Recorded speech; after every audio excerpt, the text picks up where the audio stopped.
Islamic lecture साहब जी के। अच्छा, आज का जो हमारा लेक्चर है वो है national and international current affairs.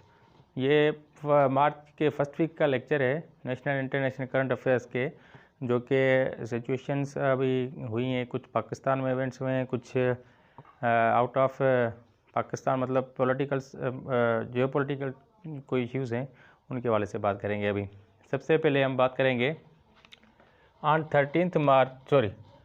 13th April 2023, 13 April 2023 election will held in Punjab Pakistan में जो हैं प्रेसिडेंट साहब जो हैं डॉक्टर आरिफ अलवी साहब, उन्होंने जो है 13 अप्रैल को की डेट दी है इलेक्शन के लिए। कहाँ पे? पंजाब पाकिस्तान में। ये आपको पता होना चाहिए कि आप भी जो है सिचुएशन जो है पाकिस्तान की जो है वो कुछ बेहतर नहीं है, जिसकी वजह से पीडीएम और पीटीआई वगैरह में जो है काफ़ी इख्तिलाफात चल रहे हैं। तो उन इख्तिलाफात को लेके जो है अभी जो है सुप्रीम कोर्ट वगैरह ने एक्शन लिया था। तो सुप्रीम कोर्ट ने प्रेसिडेंट ऑफ पाकिस्तान से और इलेक्शन कमीशन ऑफ पाकिस्तान से ये कहा कि आप इनका हल निकालें और इलेक्शन करवाएं। तो प्रेसिडेंट ऑफ पाकिस्तान ने जो है अभी डेट बता दी है कि कब 13 अप्रैल 2023 में इलेक्शन होंगे। कहाँ पे? पंजाब पाकिस्तान में। उसके बाद हम आते हैं सेंसस इन पाकिस्तान। सेंसस इन पाकिस्तान, क्योंकि अभी जो है सेंसस स्टार्ट हुए हैं ऑन 1 मार्च, फ्राम 1 मार्च से 1 मार्च ऑफ 2023 से जो है सेंसस स्टार्ट हुए हैं पाकिस्तान में। तो आपको पता होना चाहिए कि फर्स्ट कब हुए थे, सेकंड कब हुए थे। अभी जो ये सेवन्थ जो है सेंसस चल रहे हैं पाकिस्तान में। तो फर्स्ट कब हुए थे?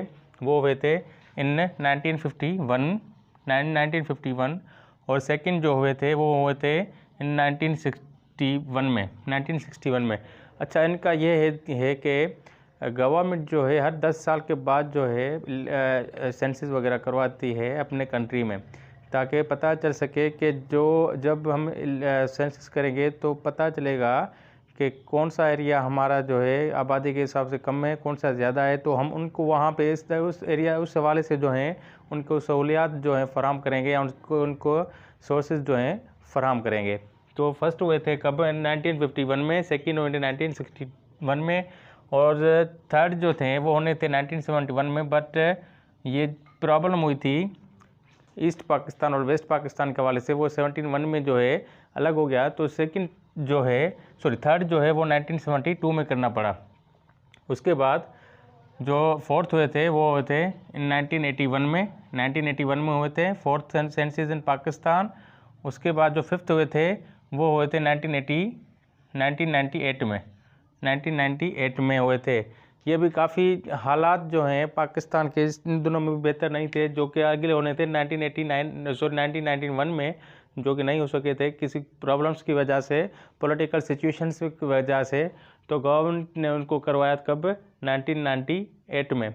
फिर जो सिक्स्थ हुए थे वो हुए थे 2017 में। 2017 में इसमें तो बहुत ही सारा गैप लग गया।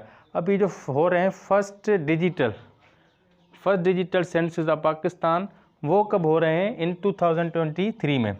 ये फर्स्ट डिजिटल है। The first digital census in Pakistan held in 2023। ये डिजिटल के हवाले डिजिटल जो है ये हो रहे हैं सेंसस इन पाकिस्तान। अगर आपसे पूछा जाए who is the father of census, तो उसके लिए भी आपको पता होना चाहिए Henry Welter is known as the father of census. Henry Welter is the known of father of census.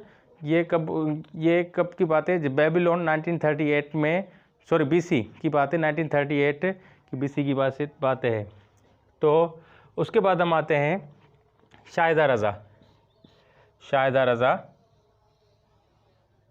इनके हवाले से बहुत ही अफसोसनाक न्यूज़ है एक, और ये आपको पता होना चाहिए, पूछ सकते हैं कि शाहिदा रज़ा कौन थी। Shahida Raza was the hockey player of Pakistan and ये काफ़ी हॉकी प्लेयर भी थी और एथलीट्स भी थी। इन्होंने काफ़ी सारे मैचेस वगैरह जो पाकिस्तान ने जीते थे हॉकी के हवाले से, शाहिदा रज़ा साहब ने वहाँ पे जो है शिरकत की थी।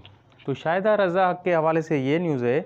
अभी एक बहुत ही दर्दनाक वाक़या हुआ था फरवरी के एंड में इटली के करीब, इटली में, कि वहाँ पे एक कश्ती जो है एक कुछ मुहाजिरीन को लेके जा रही थी, तो वो कोई पहाड़ वगैरह से टकरा गई, किसी पहाड़ वगैरह से टकराई, तो उस कश्ती में जो लोग सवार थे वो डूब गए, काफ़ी सारे लोग थे डूब गए, और ये मुहाजिर थे जो कि डूब गए थे। ये इलीगल तरीके से जो है यूरोप वगैरह जाने की कोशिश करते हैं, यूरोप जाते हैं इलीगल तरीके से, लेकिन शाहिदा रज़ा का ये था कि ये तो बेस्ट प्लेयर थी, ये इलीगल तरीके से क्यों जा रही थी। हालांकि अच्छा यूरोप में जो है वो पाकिस्तानी जो लोग होते हैं उनकी एंट्री अच्छे मतलब बहुत ही एक डिफ़िकल्ट वे से गुजरने के बाद जो एंट्री होती है पाकिस्तान के लोगों की, ख़ास तौर पे अफ़गानिस्तान की, पाकिस्तान की, या जो सराउंडिंग कंट्रीज़ हैं वहाँ की, क्योंकि यूरोप को ये पता है कि ये लोग जो हैं ये आते हैं यहाँ पे और कुछ ना कुछ जो है प्रॉब्लम क्रिएट करते हैं। तो शाहिदा रज़ा के ये न्यूज़ हैं कि ये अपने बेटे के इलाज के लिए वहाँ जा रही थी। अपने बेटा था इनका जो कि पैरालाइज था, उनका जो एक साइड था वो क्या नाम है, जब वो पैदा हुआ था उनका बेटा तो वो पैरालाइज था, वो अच्छे तरीके से जो है उनका बॉडी जो है सही कवर नहीं हो रहा था। तो डॉक्टर ने यहाँ पे पाकिस्तान में उनसे कहा कि आप इनको यूरोप वगैरह ले जाएं, वहाँ पे इसका इलाज है। तो ये तुर्की तक तो लीगल वे से गई थी, पासपोर्ट्स वगैरह या इनकी जो क्या नाम है जो रिक्वायरमेंट थी एयरलाइन वगैरह की, उन्होंने एयरलाइन वगैरह की, तो वो तो गई थी तुर्की तक। तुर्की के बाद जो है ये गई थी यूरोप की तरफ, इटली की तरफ, वो इलीगल वे से होते हुए, जिसकी वजह से ये हुआ कि काफ़ी वो कश्ती जो है वो किसी पहाड़ वगैरह से टकरा गई और जो काफ़ी सारे बंदे जो है वहाँ पे मर गए। तो शाहिदा रज़ा के हवाले से ये न्यूज़ है। उसके बाद हम बात करेंगे बुखारेस्ट 9, बुखारेस्ट 9 या ये B9 के नाम से भी मशहूर है, B9 और बुखारेस्ट 9। ये फॉर्म हुई है कब? ऑन 4 नवंबर 2015, ऑन 4 नवंबर 2015 में जो है ये फॉर्म हुई है बुखारेस्ट 9। ये बुचारेस्ट नहीं है, ये बुखारेस्ट है। Bucharest is the capital city of Romania, Bucharest is the capital city of Romania. तो B9 के हवाले से ये है, जब इन 2014 में रशिया ने क्रीमिया वगैरह पे अटैक किया था, तो जो सराउंडिंग कंट्री है यूक्रेन के 2014 में, तो यूक्रेन के जो सराउंडिंग कंट्रीज़ थे वो थोड़े होशियार हो गए कि रशिया अभी जो है रशिया ने जो है यूक्रेन के ऊपर अटैक किया है, ये अभी हमारे ऊपर भी कभी भी कर सकता है। तो बुखारेस्ट के हवाले से ये इन्होंने एक अलायंस बनाई B9 के हवाले से, या बुखारेस्ट 9 के हवाले से। कब बनाई थी? वो 4 नवंबर 2015 में। ये अभी न्यूज़ में इसलिए था क्योंकि कुछ दिन पहले जो है Joe Biden president of USA, उन्होंने पोलैंड का दौरा किया था, तो उन्होंने यहाँ पे जो B9 की जो कंट्रीज़ थी इनको भी इनवाइट किया था। तो ये बहुत ही न्यूज़ में रहा कि बुखारेस्ट 9 ने ये फैसला किया है, बुखारेस्ट 9 ने से जो बात हुई है जो बाइडेन साहब की वो ये हुई है, तो ये बहुत न्यूज़ में रहा था। तो बुखारेस्ट के लिए आपको पता होना चाहिए कि बुखारेस्ट कोई क्या नाम है जो है ये अलायंस है जो कि फॉर्म हुई थी कब? 4 नवंबर 2015 में। जिस वजह पीछे क्या है कि रशिया से ये लोग डर गए थे कि ये हमें भी काउंटर कर सकता है, ये हमारे ऊपर भी अटैक कर सकता है, इसलिए हमें एक अलाय बनाना चाहिए ताकि हम जो हैं अपने जो है सिक्योर तरीके से रह सके। तो सबसे पहले जो आपको B9 में जो कंट्री है 9 कंट्रीज़ हैं, आपको पता होना चाहिए। पहले है रोमानिया, पोलैंड, बल्गारिया, चेक Republic, Estonia, Hungary, Latvia, Lithuania and Slovakia. ये स्लोवाकिया है। ये कितने 9 कंट्रीज़ हैं। कहाँ पे? बुखारेस्ट 9 में। क्योंकि ये अभी न्यूज़ में बहुत रहा था, किस वजह से? जब ये एनिवर्सरी पे आए थे पोलैंड जो है is the neighbouring city of Ukraine, वहाँ पे फिर यूक्रेन का भी दौरा किया था जो बाइडेन साहब ने। तो उस टाइम ये बुखारेस्ट 9 जो है बहुत ही न्यूज़ में रहा था। तो उसके लिए आपको पता होना चाहिए। उसके बाद हम आते हैं G20 के लिए आपको पता है कि ये एक इकोनॉमिकली अलायंस है जो इकोनॉमिक के हवाले से 20 कंट्री हैं जो डेवलपिंग कंट्रीज़ हैं। 20 उसमें 20 तो कंट्रीज़ हैं, एक जो है यूनियन है, यूरोपीय यूनियन है, उसको मिला के जो है G20 ग्रुप बना है। ये फॉर्म कब हुआ था? 26 सितंबर 1999 में। ये बना था किस हवाले से? इकोनॉमी के हवाले से। बना कब था?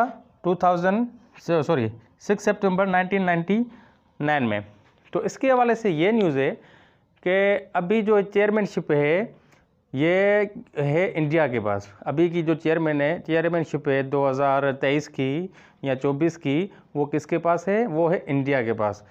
तो इंडिया जो है अभी के लिए ये है कि इंडिया जो है ये समिट वगैरह हुए थे अभी कुछ दिन पहले हुआ था फिनांस मिनिस्टर के हवाले से, जो कि कामयाब नहीं हुआ था इंडिया में, क्योंकि इंडिया को जो है वो जो USA वगैरह या जापान वगैरह या साउथ कोरिया वगैरह जो बोल रहे हैं कि आप जो है रशिया को कंडेम करें, रशिया को के लिए आप जो हैं बोलें कि रशिया जो है वो उसने जो है इलीगल तरीके से वार जो किया है कहाँ पे? यूक्रेन में। तो इंडिया जो है वो अला है ऑलरेडी किसका? रशिया का। तो इंडिया ने बोला है नहीं, मैं ये नहीं कह सकता, ये हमारे एक पीस के लिए है, ये हमारे इकोनॉमिक्स के लिए है, क्योंकि रशिया भी इसका मेंबर है, चाइना भी इसका मेंबर है, USA भी इसका मेंबर है और जापान भी इसका मेंबर है।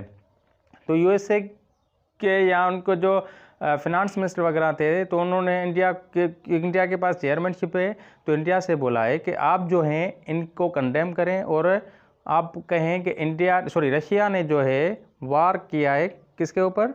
यूक्रेन के ऊपर। वार का लफ्ज़ इस्तेमाल करने सिर्फ वो क्या नाम है, इंडिया बोला है नहीं ये क्राइसिस है, ये कन्फ्लिक्ट है, लेकिन नहीं रशिया कह रहा है, USA कह रहा है, अमेरिका कह रहा है नहीं, आप क्राइसिस का लफ्ज़ इस्तेमाल ना करें, ना ही कन्फ्लिक्ट वगैरह का लफ्ज़ इस्तेमाल करें, आप बोलें कि वार किया है, वार का लफ्ज़ जो है इस्तेमाल करें, क्योंकि ये चेयरमैनशिप आपके पास है तो इसका बहुत जो इम्पेक्ट पड़ेगा रशिया के ऊपर। लेकिन फ़िलहाल इंडिया ने जो है इसे इनकार कर दिया है कि नहीं, मैं ये लफ्ज़ जो है इस्तेमाल नहीं करूँगा, क्योंकि वो भी मेरा दोस्त है और आप भी मेरे दोस्त हैं, तो ये हम क्राइसिस कह सकते हैं या कन्फ्लिक्ट वगैरह, बट हम इसे वार वगैरह नहीं कह सकते।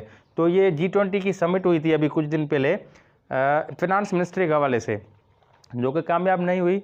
फिर कुछ दिनों के बाद जो है, एक हफ्ते के बाद जो है, वहाँ के जो फॉरेन मिनिस्टर हैं, G20 कंट्रीज़ के जो फॉरेन मिनिस्टर हैं, वो जो थे उनकी मीटिंग थी इंडिया में ही, उनकी मीटिंग थी, जो कि वो भी कामयाब नहीं हो पाई इसी के लिए कि आप जो है रशिया के लिए बोलें कि वार किया है रशिया ने किसके साथ?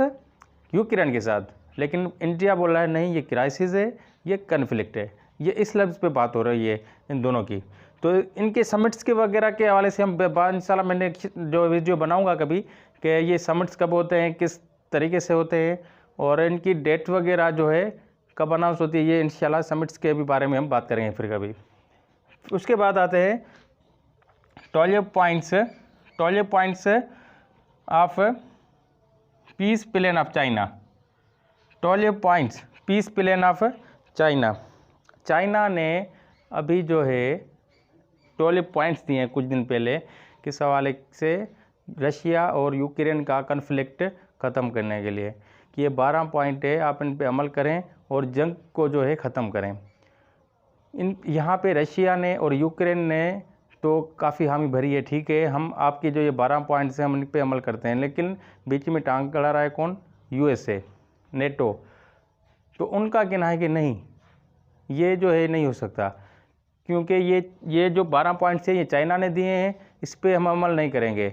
हालांकि यूक्रेन खुद इस पर राज़ी है कि हमें ये 12 पॉइंट्स जो हैं इन पे अमल करना चाहिए। और यूक्रेन का जो प्रेसिडेंट है ज़ेलेंस्की, उन्होंने बोला है कि मैं प्रेसिडेंट ऑफ चाइना जो है उनके साथ मुलाकात करूंगा कि मज़ीद इसमें कोई आप जो है इंक्रीजमेंट लाएँ इन 12 पॉइंट्स में।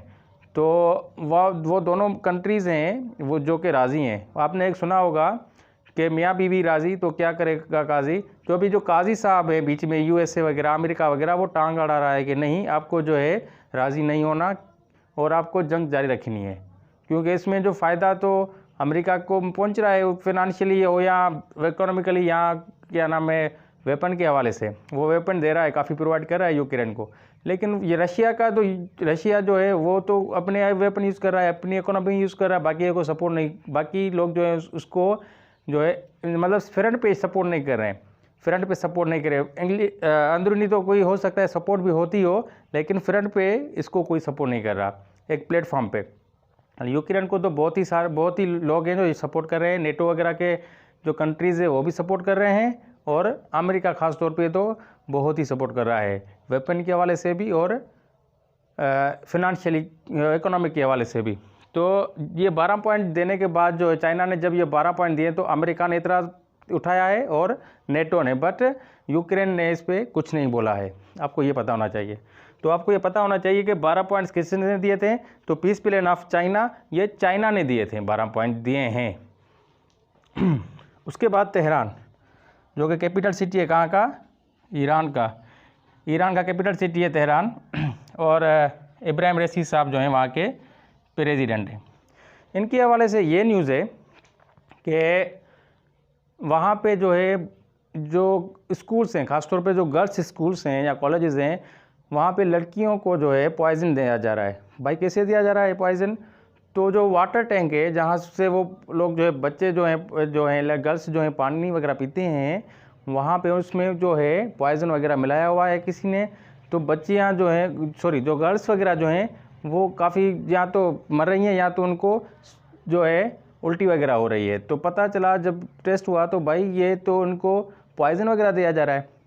तो अभी जो तेहरान ईरान का जो प्रॉब्लम है, आपको पता है, ये इब्राहिम रईसी साहब या प्रेसिडेंट है कहाँ के, ईरान के, उन्होंने ये बोला है कि ये अमेरिका की साजिश है, ये अमेरिका जो है ये कर रहा है और हमारे लोगों के बीच में जो है क्या नाम है इख्तलाफ, हम और हमारे लोगों के बीच में जो है इख्तलाफात बढ़वा रहा है।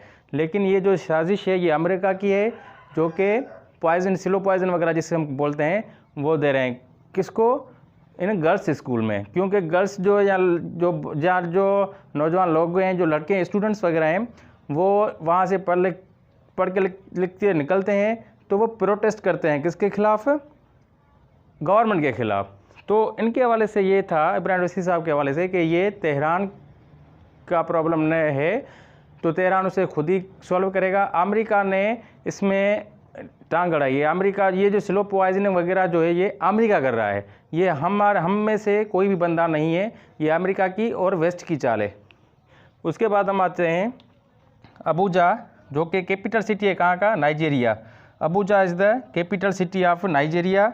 यहाँ पे फरवरी में जो है इलेक्शंस वगैरह हुए थे, इसका रिज़ल्ट जो है कल परसों ही आया है, 3 दिन हुए, 4 दिन हुए हैं। तो अभी जो न्यू प्रेसिडेंट है उसके बारे में आपको पता होना चाहिए, बोला अहमद